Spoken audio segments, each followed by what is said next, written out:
Yeah, that's what I consider the best burger in the city. Now on the right-hand side, there's also one in Wicker Park as well. This building right here, it's called the Boeing Building. Fun fact about it, it was built on top of Amtrak train tracks. Now the reason I mention that is because what that means is the Boeing Corporation owns this building, but they have to pay Amtrak for the air that the building occupies. That is because in the United States we have something called air rights. If you purchase property here, you own all of the air above you, so nobody can develop on top. So Boeing does have to lease the air from Amtrak. Now that taller side of the Boeing Building, it is being supported by a stilt system surrounding the train tracks underneath it. But this shorter side of the Boeing Building has no underneath supports, no stilts, no foundation. That's because underneath that building are switching tracks. Switching tracks take up too much room, so that side of the building could not be standing at all. It's hanging.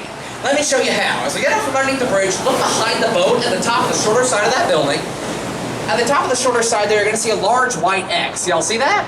That large white X is called a truss. That truss is gripping the top of the building like this. If I were to hold the cup from the top like that, and there are 5 of those trusses lined up, one after the other, gripping the top of the building like this, and it's to the point where you actually walk up to part of the Boeing Building and run your hand underneath it. There's nothing underneath.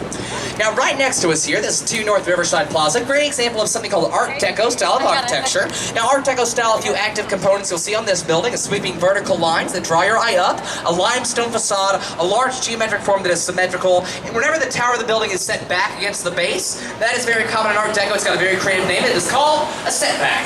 Now on the right hand side, you're going to see these next 4 buildings. Now, these next 4 buildings, they all make up the Gateway Center. Start with these first 2 black identical ones. Now, this first one here, its name is Gateway 1. The second one down on the right-hand side, its name is Gateway 2. The third one down on the right, that white building there, its name is Gateway 3. And then the 4th one down on the right, that green glass building with a curve to it. Anybody want to guess the name of that one?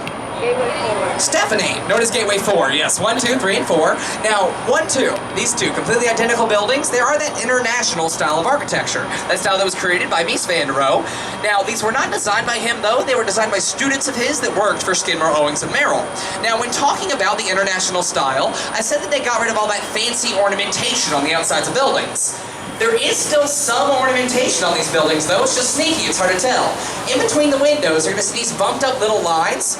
Those little I-beams serve no structural purpose whatsoever. They are just meant to draw your eye up, making the building appear taller. Now, moving on to Gateway 3, this white building here, fun fact about it, the entire building used to be gray. It changed colors. That is because the building was clad in something called precast limestone.